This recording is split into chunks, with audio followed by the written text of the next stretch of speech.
record to my laptop because I do not trust the cloud. So thank you and welcome for joining us, those of you who have joined us, to a town hall discussion on student loan debt and Black women entrepreneurs.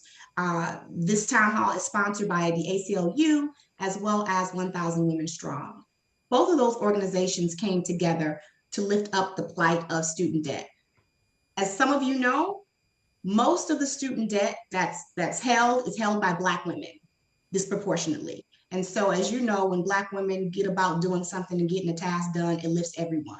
And so, because of that, that's the current campaign for 1,000 Women Strong. 1,000 Women Strong, their ultimate goal, our ultimate goal, is to lift up the voice of Black women, our communities, and our children, and make sure that we're heard. So, the current campaign, as I said, is student debt. But the long-term goal is to build a Black women's national directory. How many of you out there that have been doing the work wish you had a directory, a binder of Black women, so to speak? Y'all remember that? A binder of women? Binders of women.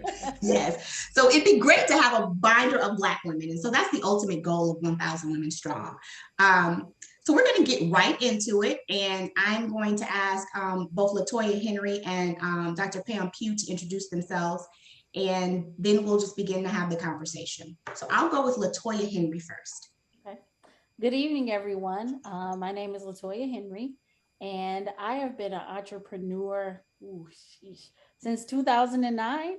And just a little bit about myself. As a kid, you know how you would play maybe school or different things. I always loved to play office, right? I would always tell my parents to, when they would go to the bank, to bring me home like the deposit slips. I was always collecting pins, staples. Like I always loved to play office, right? So I always think that my first inklings of entrepreneurship came from me always wanting to be the boss and be in charge. And so as I started my journey, going to school, initially I thought I wanted to be a journalist. I wanted to be the next Carmen Harlan. And I was going to be this great award-winning journalist. And I was just going to go straight from school right into being this awesome reporter and journalist. And as I continued my education and studied broadcast journalism a little bit more, I found out that I really liked more of the behind the scenes aspect, right? To be able to control the messaging. So I'm always a talker, a communicator, but who controls the message? And so public relations seemed more of the lane for me than on the journalism side. Journalism, you're supposed to be objective, and public relations, you pick which side and you get to develop the message, develop it factually, hopefully, but develop the message and help to communicate the message that you would like to communicate for your clients, individuals, organizations. And so that's how I ended up becoming an entrepreneur. I started off with a business partner. My initial firm was named Ward Hill Omni Media. Why Ward Hill? She used her maiden name. I used my mother's maiden name. And we wanted a gender neutral name so that people wouldn't necessarily be able to tell whether it was two women or two men or whatever. And so we were business partners for several years up until 2017. And she just wanted to go in a different direction. And I still wanted to continue with the direction that I was in. So I created a whole nother firm, this time with my initials, LAH Strategies. I initially was going to do my name, but surprisingly enough, there's another Latoya Henry in New York who does public relations. Craziest thing, we follow each other on Twitter. So she already had the name trademarked. But so I've been solo entrepreneur since the beginning, officially since the beginning of 2018. I've been doing public relations since 2001. So outside of a brief break where I had this great idea that I should try teaching, I did that for 2 years, long-term substitute teacher. That's why you could never talk bad to me about anybody in the education field. So I did that for 2 years. So I've been doing public relations for about 18 years now. That's just wild to me that it's been 18 years, but here I am. Yeah. Thank you. Thanks. I still have that the old company name in my phone, by the way. Okay. Yeah, okay. Yes. Dr. Pugh? Good evening. So, my name is Pamela Pugh, and I am the owner of Urban Regeneration LLC. And Urban Regeneration LLC will celebrate 11 or 10 years on August the 11th. So, that's coming up Nice. next week. Nice. Mhm. So, I'll have to have some sort of celebration. So, I would like to say I'm as young as Latoya, but not. I started in my background is chemical engineering. And I'll go back since Latoya started back to childhood. I always said that I wanted to help people. I wanted to be a doctor. I wanted to build, fix up houses.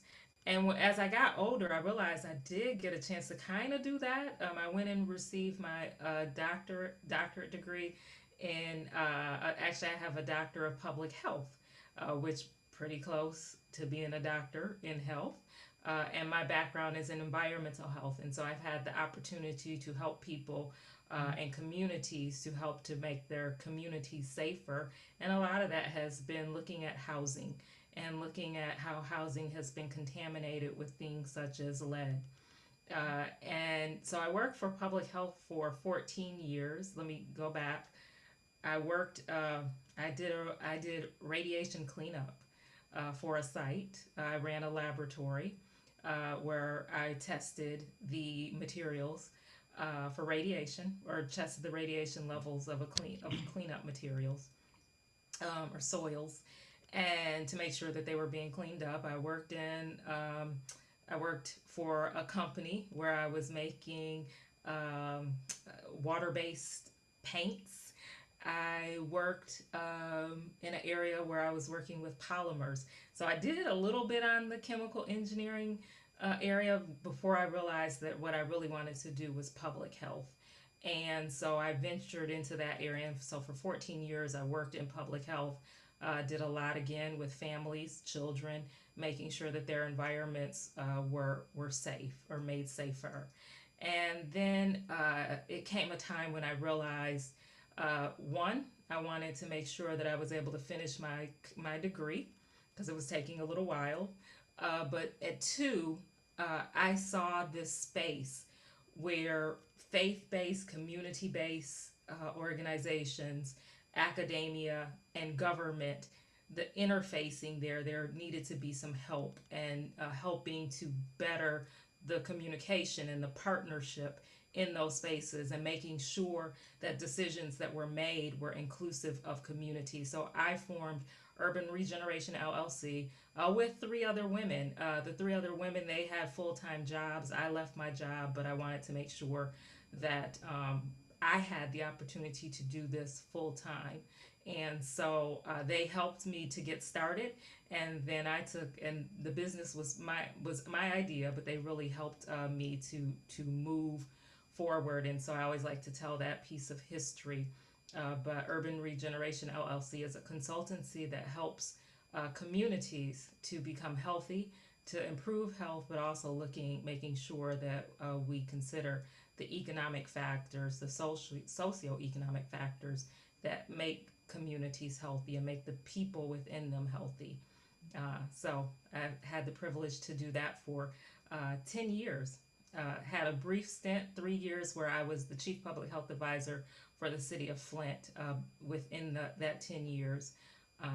So So you were very much up close and personal to what the crisis that happened in absolutely, Flint. I'm an on the ground person. Yes. Mm. Yeah, so big up to that. So if you haven't noticed already, audience, I have some smarty arties on here. And the smarty arties have something in common, but I'm going to let them share what they have in common. And I'll start with Latoya. So, what Uh, school did you go to? All so, the universities you went to, and where do you currently live now? so undergrad went to the University of Michigan, and for grad school, I went to Florida A&M University. And I'm currently in Lathrop Village, right outside of Detroit, connected to Southfield. So in the Metro Detroit area. So very funny thing about, you said smarty arty, which is so funny because growing up, like I made the decision at 16 that I was like, once I graduate, I'm not going to college. I'm going to go to Specs Howard. That's where they're going to train me to be a reporter, and that's how I'm going to be on the news. So when it's college time, senior year, one day my dad's like, "Hey, why aren't you applying to any schools? You haven't asked me for any application money." I said, "Oh, no worries." I said, "I'm just gonna go to Specs Howard. It's like $35 to apply. And that's, I'm gonna learn there how to become a reporter. And that's it." He said, "Oh, okay." He said, "Well, where are you gonna live?" I was like, "What do you mean? I'm gonna live here." He's like, "Yeah, no, the plan is you're going to college. So if you don't plan to go to college, then you need to find some place to live." I said, "Okay." I'm thinking, that's fine. I have siblings. He said, "Oh, and you can't live with either of your brothers or sisters." I said, "What?" So I said, "Well, okay, fine." So I tell this because at the time at Renaissance, there was like on-site college admissions all the time. I had not attended any of them. And when you do the on-site, most likely they're offering you scholarships. They are telling you, what your financial aid package may be like. So I've missed all of this because in my mind, I don't need to attend any of these things because I'm not going to college. So I literally applied to college 3 days before the deadlines were. And this is the time of, this is no technology. This is, you have to mail it. It has to be postmarked at a certain time. So my mother gets all the money orders. I applied to 3 schools. I applied to Michigan, Spelman, and Howard. And I got into all 3, which, because that was my next plan. Oh, I'm applying late. I bet you I won't get in. Surprise, surprise. And so, as a result of me not taking care of business and not doing the on site admissions, when I did decide to go to U of M, I didn't have any of the extra like grants or anything that was offered because I waited so late. And so they offered me loans, right? Um, and at first, my dad was like, "Well, I really don't want you to start accumulating loans. So let's just hold off before you say yes." And I said, "Okay." So I'm like, "Oh, wow, my parents are paying for the whole thing." And even though it was in-state tuition, it's still a lot of tuition, that tuition and room and board. And at the time, my father retired early and he was already going into his second year retirement, and he was starting to build a business with my brother and with my oldest brother. And so he said, "Well, you know what? Just take the loan." He's like, "It's not that much." He said, "It'll definitely be something that we can work to pay off." No, so I was like, okay. So I take the loan. It's like a small loan because they base it upon family income. And side note, at that time, that's the first time that I ever realized how much money your parents make, because you got to get to fill it out for the FAFSA. And I was like, "Where's all this money?" They're like, "This isn't real." And so I get offered loans. I start um, my freshman year, and then my father runs into trouble starting the business, right? Is taking up much more funds, much more money than expected, than predicted, right? So at the start of my second semester, freshman year, my dad needs to apply for an emergency plus loan to help me continue my freshman year. So my freshman year was like a roller coaster because of trying to get the funds necessary just to pay for that first year. In addition to you're trying to be focused on class, you're trying to keep the good grades, you're trying to do all these things. So my first year was definitely a roller coaster in terms of the funding. And luckily, my parents did get approved for that plus loan. So now we are me with the loan plus my parents with the loan. And that was the first year. And then the second year, it was a little bit better.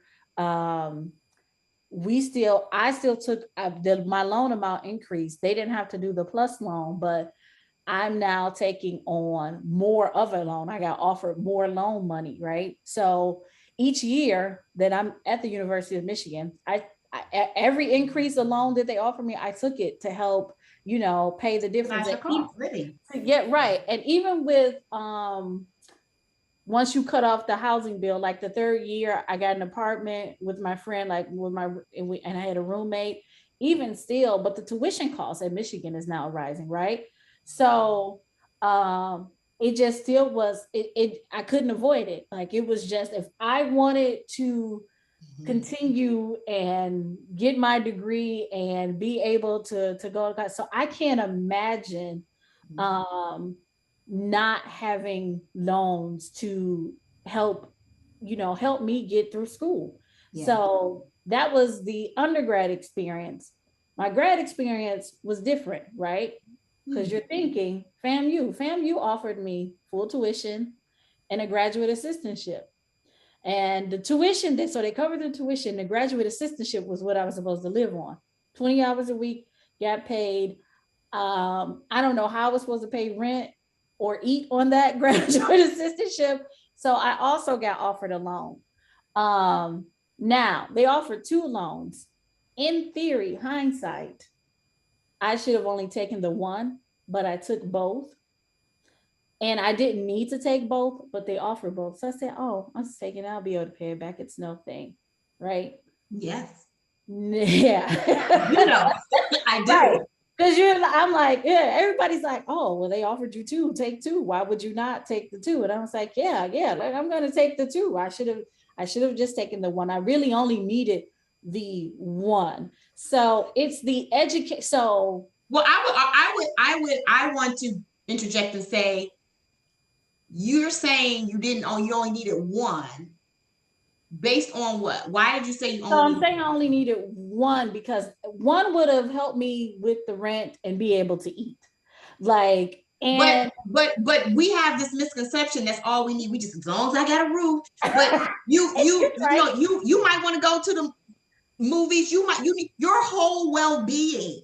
Yep. Right. How did you pay for doctor's visits? How do you pay to go to and fro? How did you pay and for gas? And so I was just getting ready to say. Because sure enough, when I was there, I got a spider bit me in my apartment in the middle of the night. So I had a huge medical emergency, right?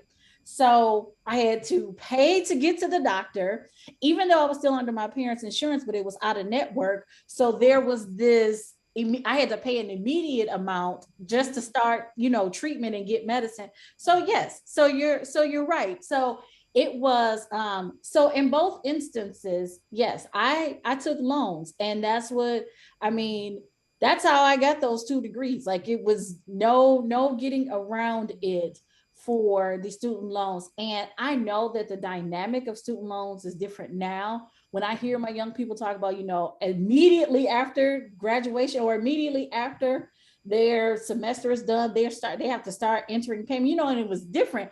We finished, you got 6 months, they called you, do this class, and you can defer. And it's not like that now. But again, I cannot imagine how it would have happened for me. And on paper, I am a part of a family that's middle class, right? 2 parents who worked very decent jobs. So people may be like, well, how did you need it? But in my experience, and I'll talk about this a little later because I'm an advisor for a youth council, right?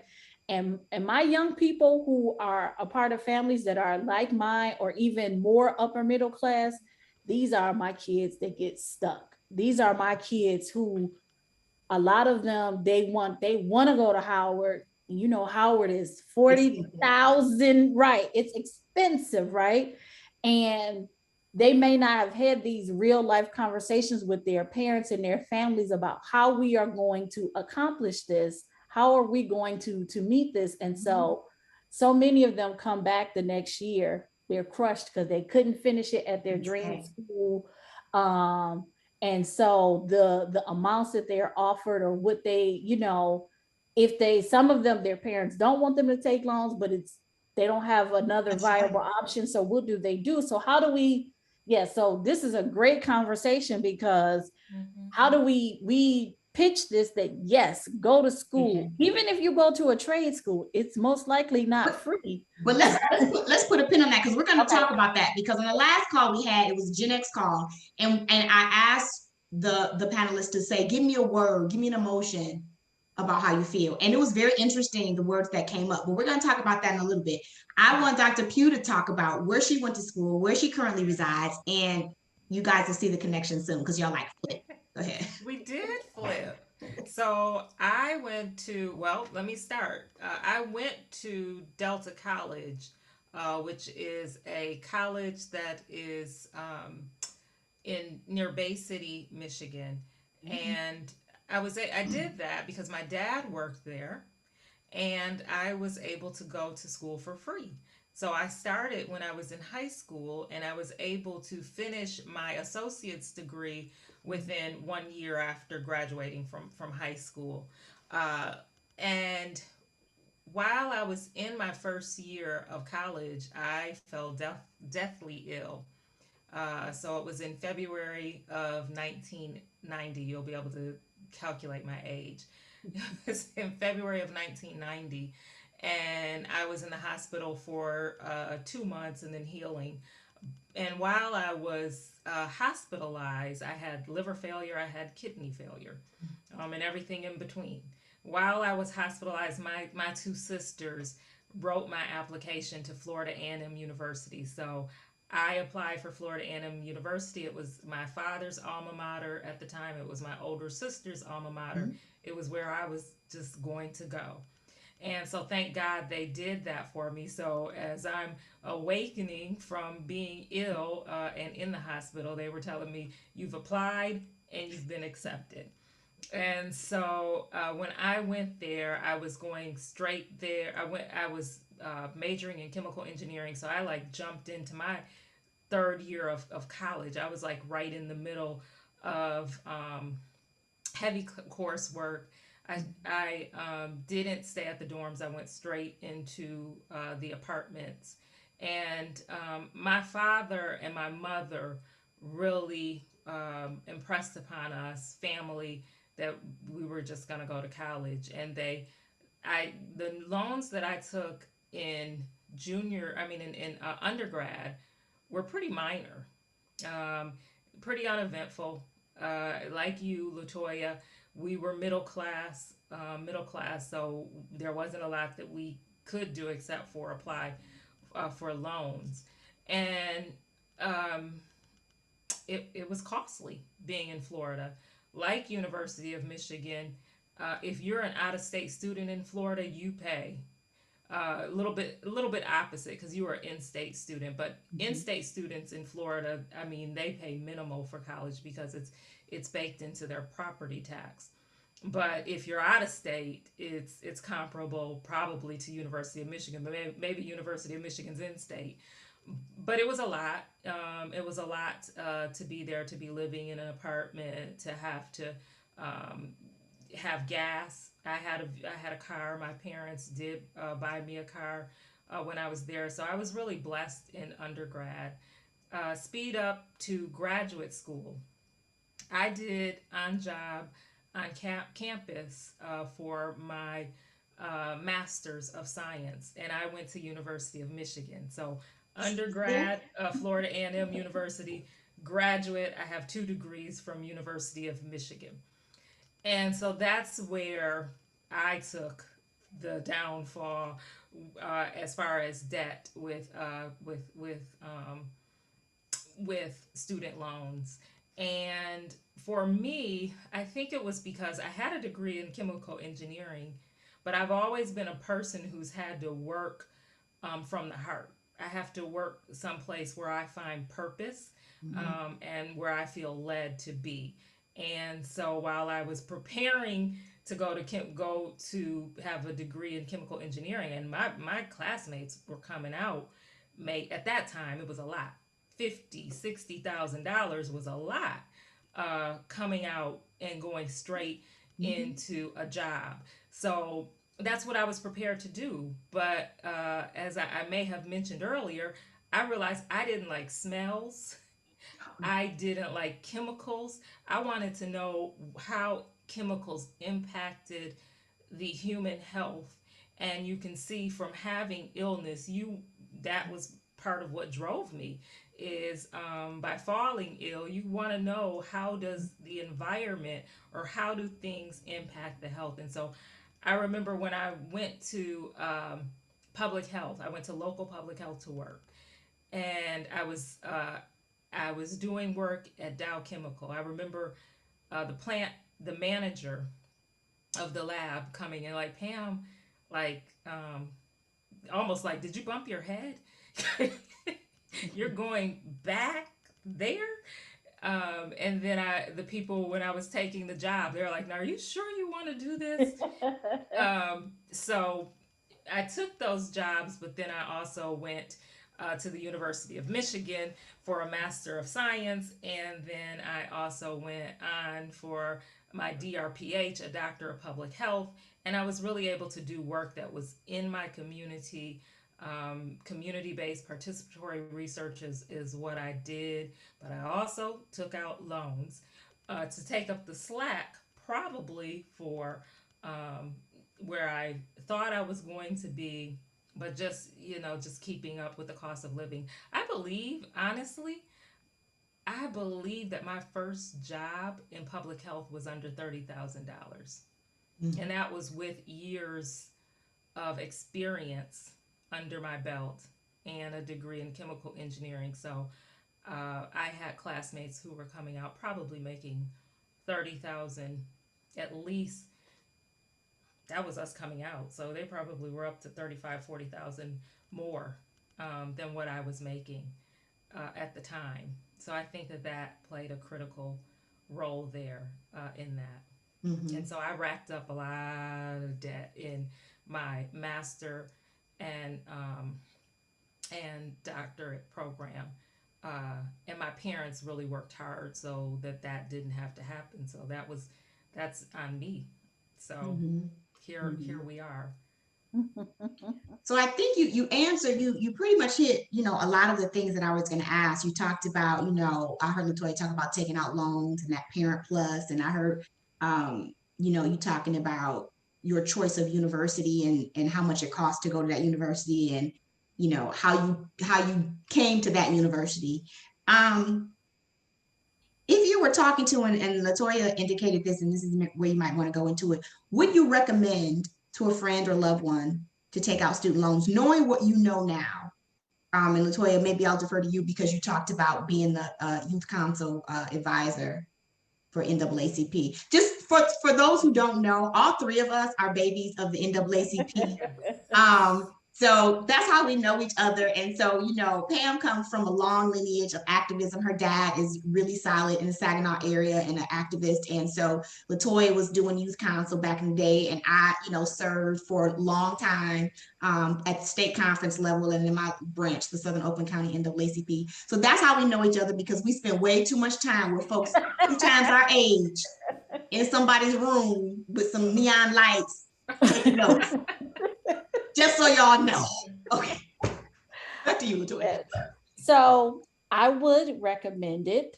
I just would recommend that they are educated and that they have a plan.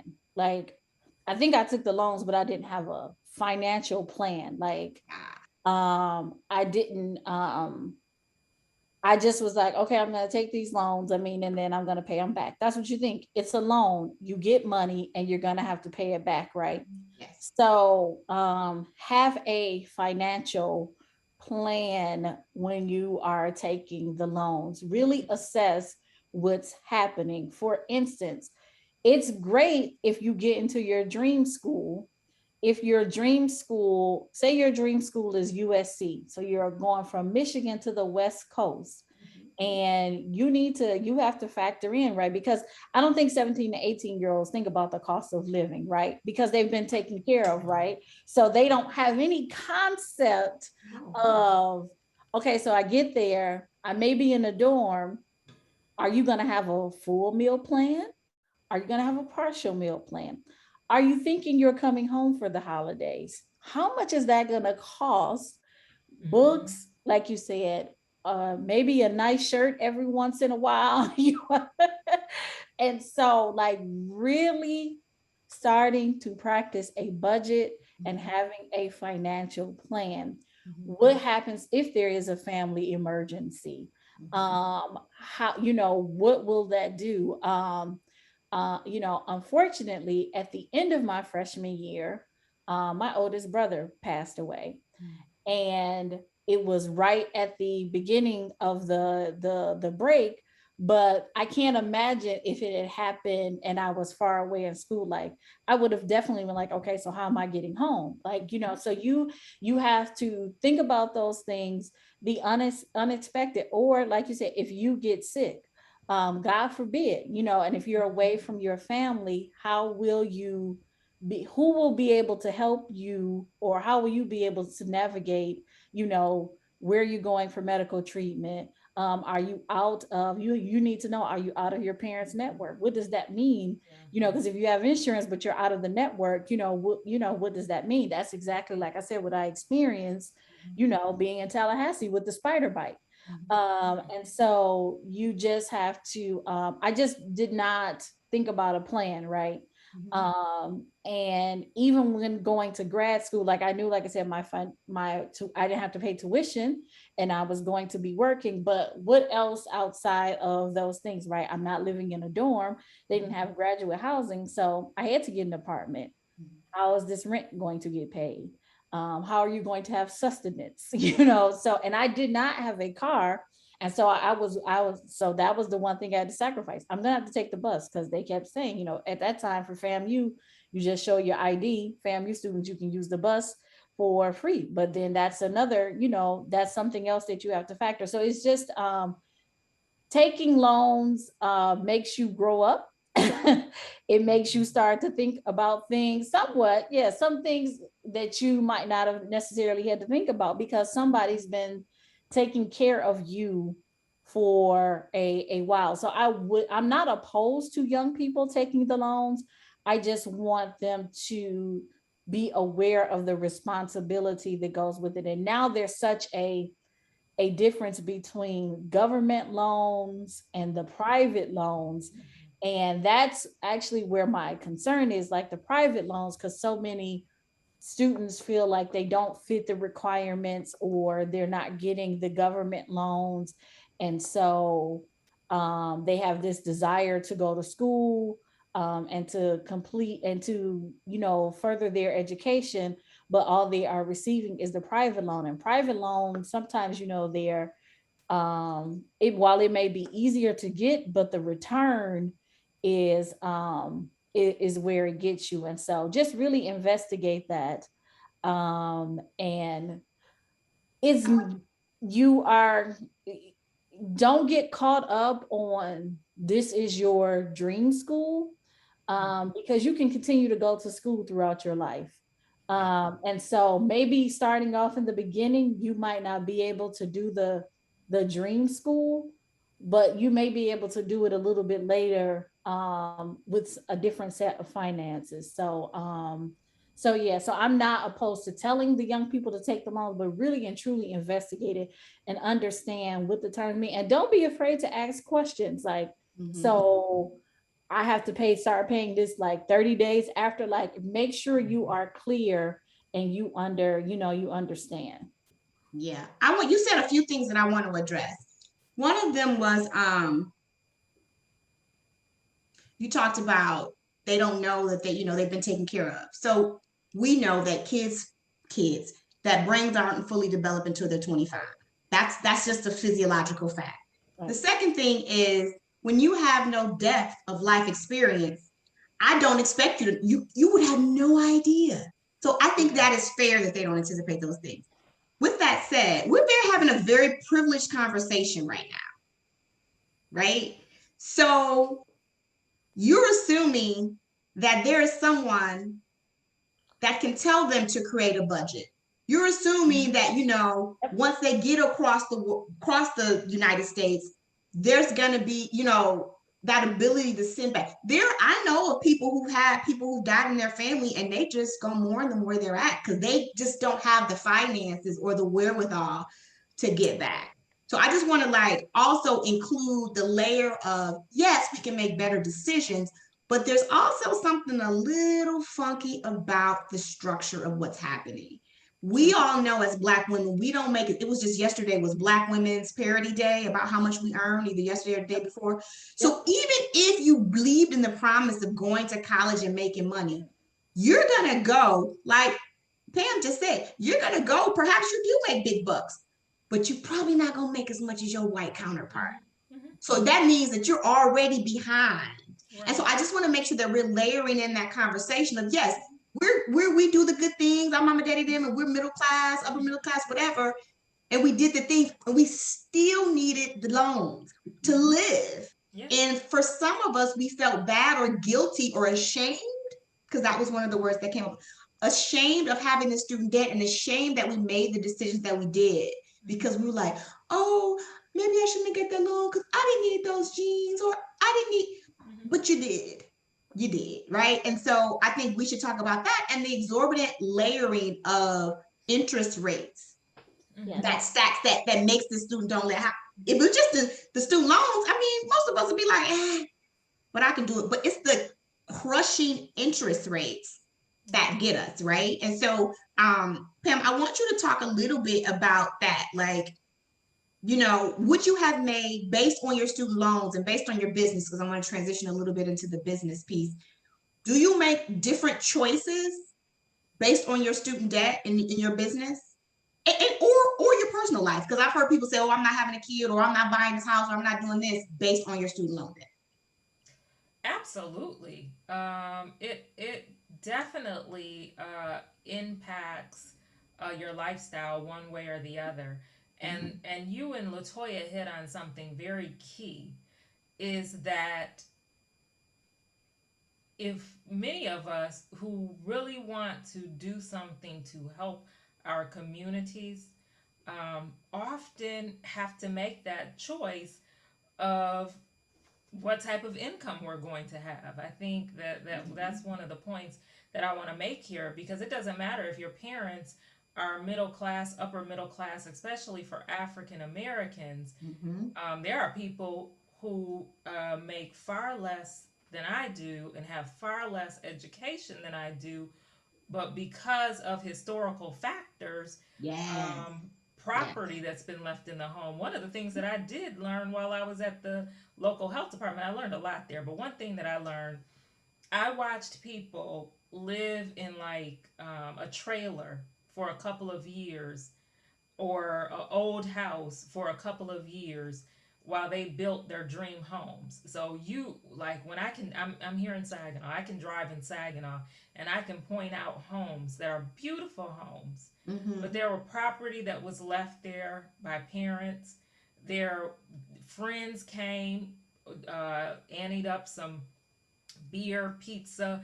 Somebody did the septic tank. Somebody Mm-hmm. did the foundation. Mm-hmm. Somebody else did the roofing. So they got the land. They got their friends that built the home. So there are some structural things that those of us as African Americans, it doesn't matter middle class or upper middle class, let alone some of the things that Latoya mentioned, Right. that we don't necessarily, they're going to put us in a different position. Nicole, you talked about equity and pay. Mm-hmm. We can also talk about jobs that we just know are not beneficial to us and our communities, our health, our peace of mind, Yes. or they just don't really use our talents in the way that our talents should be used. And so Yep. we've created these spaces. But absolutely, when we've created these jobs in these spaces that we're doing the work that we know is meaningful, Mm-hmm. and we also have this student loan debt, Mm-hmm. there are going to be sacrifices made, and there are sacrifices made. I go to my friends' homes sometimes, and that's where I can vacation or Airbnb. I Mm-hmm. live in a bodice home. I love my home though. I'm Mm-hmm. good. I'm at peace. But there are decisions that will be made based upon those decisions that you made to take out those loans. Would I tell students to take out loans? I would say work like it's a job to get grants. When I Mm, look at my father and how he works with my nieces and nephews, who have some of the same income constraints that I would have had, but they work that thing like a job, trying to mhm. figure out where there's grant or where there is are grants, where are there are scholarships, and they've really been able to work that, and they've been blessed to have him. But if students can find mentors that help them seek out scholarships, first time student scholarships, some of those things, make sure you're doing that first. Mhm. Do not be shy. Do not be shy. Know that you deserve that money more than anybody else, more than anyone else. And you make sure you try to get yourself some mentors that can help you to seek out those funding opportunities. Then go after um, the loans if you have to. But to Latoya's point, get one of those calculators where now they have calculators, Yeah. and I have like three or four where I can look to see what my credit score is doing based upon all of these things. But there are some calculators that you can look at for your student loan debt and what you will have to pay. Because let me say this, uh, depending on where you are in your career, there have been times where I have made money, and it's just like whoa when they start taking, because there's opportunities for you to base your what you have to pay your monthly Yes. loan Your payment payment plan. Hmm. is can be based upon your income. I won't even tell you the differences that I've gone through, but Hmm. it's been hundreds of dollars. And I remember one time I was telling this lady, I was like, "That's my payment now." I'm just like, I might be better off not working. So hey, it's a lot. Yeah. You know, it's a lot when you learn that you're an adult, and these things are you Yeah. have to deal with choices that you've made. To Yeah. Nicole's point, I'll say one more thing is that there's a green light when it comes to loans. You green light, green light, green light. It's like you don't get a yellow. You go straight to red, and you realize where did this debt come from, and they want their money. Yes, So they do.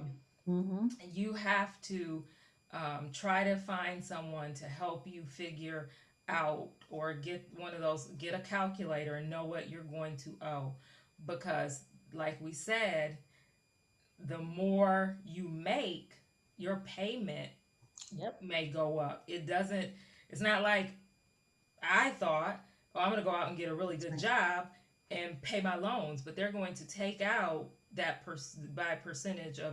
of your income. And so, yes, there are decisions that have to be made based on that, because they are coming to get that money that they allowed you to rack up the debt on. Right. Yeah. We're at 6:47. And so I wanna, if folks have questions, I want you to put them in the chat right now. I know a couple people got on a little late or past when we started, but I put our website in the chat, 1,000 Women Strong, so you can find out more information there. And before we leave, I'm gonna put, if you haven't already filled out the petition, there's a petition that we are having folks sign because we want to get 10,000 signatures out of Michigan and 50,000 signatures total out of 5 targeted states. And we want to take those petitions to the White House and say, hey, remember you said you were going to do something about the student debt? And so that's the conversation we want to have when we have 50,000 signatures in hand. We want most of them to be from Black women because Black women suffer suffer disproportionately from student loan debt. And so just so you know, that is the goal as it relates to the student loan debt conversation. But before I ask folks, if they want to put some questions in the Q&A, give me one word, and I'll go back to Latoya, that describes your feeling. And it might be 2 words, it might be a phrase that describes your feeling as it relates to your current student debt situation. Um, Eternal. I, I missed it. What did she say? Mine I broke said up. I said eternal. At Yeah. this point, so let me say, so you know, when the conversation's been going, well, maybe they'll take off 10,000, and some people are like, oh, that's not going to be enough for me, or maybe they'll take off 50. Whatever they take off, I will accept. Amen. And like you said, it is the interest, not so much like my total amount, it's that accumulating interest. Mhm. And you know, I used to think, starting off as an entrepreneur, since we're talking about entrepreneurship, you know, thank goodness for the Affordable Care Act, Obamacare, whatever you call it, because it was almost impossible for me to get insurance as an entrepreneur until That's that happened. And so it wasn't until this year that I finally paid off all of the back medical bills that I had when I was uninsured. mhm. And I literally would make decisions on, okay, well, if I'm not feeling well, how long will I feel well before I need to go to an urgent care Mhm. or, God forbid, an emergency room, because I don't have any insurance, right? So that is one of the worst feelings, that you are making like decisions on your health because you don't have any insurance. And so even though I've paid off the medical debt, now, but so now my largest looming debt is still the student loan debt. And sometimes I look at it and I'm like, well, maybe I'll get that one big client. I'm just going to take all of that money and use it too. And then I'm like, and then what? Right. And so that's when you said the word right now, it's like, yep, that debt is, it's just, it's eternal right now. That's how it feels like. It feels like it's eternal. And so I definitely hope that they 10, 25,000, 50,000, whatever the amount is, it needs to happen. We can't continue to make these promises to our young people, in particular in regards to education, and we don't have viable options for them, right? Like we just can't continue on with that. And so we can't, and like I said, even with, I know young people who go to trade school, but again, Yes. they may still need a loan or some financial assistance to even go to trade school. And so you're right. I am on my young people's head about scholarships, grant opportunities. We have a group meet, and every time somebody sends me a scholarship opportunity, I am sharing it. I am encouraging them to apply. We had one young man who applied for one of the scholarships that I put, and it made the difference. And there's nothing wrong that he was initially going to go to Wayne State, but at that time, because of his finances and his family's option, that was the only thing that he could afford, and he applied for a scholarship, and he ended up getting like a $25,000 scholarship that made the world of difference between, then he was able to go to his dream school, and it was able to take care of the tuition for the first 2 years, right? So it's important, yes, like you said, we need to be resources and mentors to our young people, so they can know. I tell them all of the stories about from my what happened my first year, to grad school. And yes, I know, Lord, I know they frontal lobes not developed. But that's a whole nother They're that's a not. whole nother conversation. I know. I can tell you about, Lord, these young people, God bless them. But share with them, let them know your experiences. Like, it's no point in you having the experience and you hiding it from them. Like, they need to know. And then also too, whether you're a parent, aunt, uncle, mentor, you be aware too of the current, of the way that the loans work now, and how Yes. financial aid works now, because Change. it's different Yes. from when I was applying in 94, Same. to the way that, they have to the way that the young people have to apply now. And so just be aware of those, be aware of those things. But yes, eternal is my word. That's how it feels right now. Dr. P, what's your word? Whew. I guess I could use two. I could say overwhelmed, Mm. but I could also say definitely determined. Because I think Latoya said it. I mean, when you look at it, it's overwhelming. Mm-hmm. Uh, there are times when I'm talking to the student loan folks. They're very nice. They're always very nice. They are. And I have some good conversations with them. And I'm like, you know what? I'm like, I'm going to live because I worked hard to get this degree. I worked hard to get 4 degrees, an associate's, a master of science, a bachelor of chemical engineering, a doctor of public health. That's right. I'm not dumb. I'm not stupid. I love people. I love my people. I choose to be in the trenches helping my people because that's where the help is needed. Right. Uh, so it's overwhelming, but I refuse to stop. I refuse to stop living. Mm-hmm. I am a believer in Christ, Mm-hmm. and I know there are things that I have to do, but I know that in prayer there are things that He will help me to be able to get through. So I'm determined to be what He called me to be, even though this debt is on my shoulders and on my back. So Mm-hmm. I'm talking to people who are my age, Yes. because we've talked to the young people. Yes. So we have to hold our heads up high because we know embarrassment, the Right. embarrassment, Yeah. regret, Shame. that all comes. But in a time like now, we have to be innovative, Yes. and we have to form alliances like this one right here. Mm-hmm. We have to push for reforms and for policy change. We have to educate our young people, but we have to hold each other up, and we have to be what we were put on this earth to be, and keep moving forward with our heads held up high, like my sister Shirley here. That's And right. So yes. So I just want to draw your attention for the folks who are in the audience and here. If you happen to be in the Black Greek letter system, Shirley Chisholm, which is prominently displayed behind Dr. Pam Pugh, is a Delta, in and pink and green.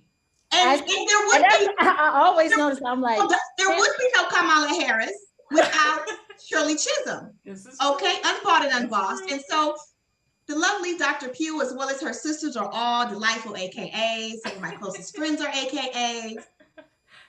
But we know that Shirley is a Delta. And Okay, she likes pink and green. She loves it. I like her in fine. pink and It's fine. green. History has been made. It's fine. It's fine. I'm glad you said that too, Pam, about being determined. Mm-hmm. Because, and you, as you mentioned, like I have friends who are lawyers, who are doctors, and they have just finished paying off their student loans. And there was, I saw as you mentioned, Nicole, like Black women have the most student loans, but it's also these Black women who are in these high achieving Yeah. fields, right? Yeah. Because they are determined, they are going Mm-hmm. for the goal. And so my father said to me a while ago, he said, do what you can with it, but don't let it be like thinking about that student loan debt crushing, Yeah, and anger. right, and it is defeating to you because Yes. it served its Right. purpose for you. And so I'm never like, I've encountered people who've just been super down about it, and I'm like, you Yeah. have to live your life. Yes. And my next statement may be a little unorthodox, but the federal government or Fannie Mae, whomever, Okay. they're not Having going it. under, right? They're not going under because of my loan. Okay. That is not.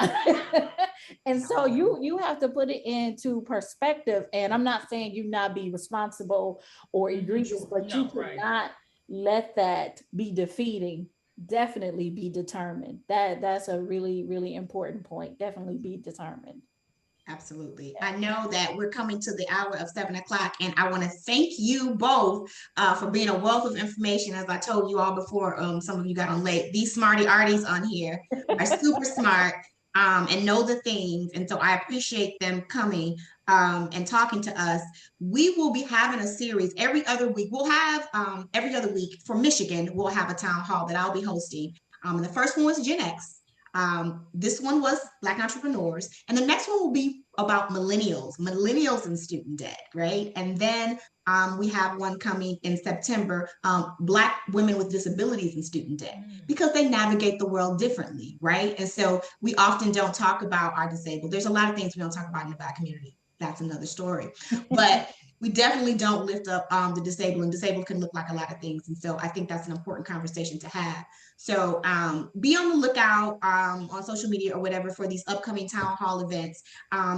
I put in the chat a couple links. One is the link to 1,000 Women Strong, so you can get more information. This is an organization that took off in May. So we are actually building this thing. And those of you who have been in the trenches and know what building an organization is, even if it's founded by a Black woman, even if it's founded by a Black woman who was under the umbrella of the badass Stacey Abrams, we still got to do the things, right? And so if you don't see something on the website, feel free to give me a ping and let me know. I hope you all can sign on to the petition. I hope you all can spread the word. If you want to tell your story, let me know. And I've already let them know y'all gonna tell y'all stories, so don't worry about it. If you want to tell your story, let me know, and I will pass that on so someone can get in touch with you, because we need to build these stories. Those of you who do the work in the community and do this organizing and building know it's about the stories. We have a ancestral lineage of storytelling and storytelling to move things, right? And so that's what we're leaning into, that particularly as Black women, to get the things done. And again, I want to reiterate, for me, I'm excited, one, because to be working in an organization that was founded by a Black woman to center Black women's issues, and the tangible thing to come out of that is building a national Black women's directory. I'm super excited about that, and I look forward to that happening. Yay. Okay. Thank you for coming. And if anyone wants to send me a ping or that's on, feel free to do that if you have any questions. And everyone have a good night and enjoy your evening. Good night. Good Great night. topic. Thank you, Thanks for Nicole. having me. Absolutely. Bye-bye. Bye.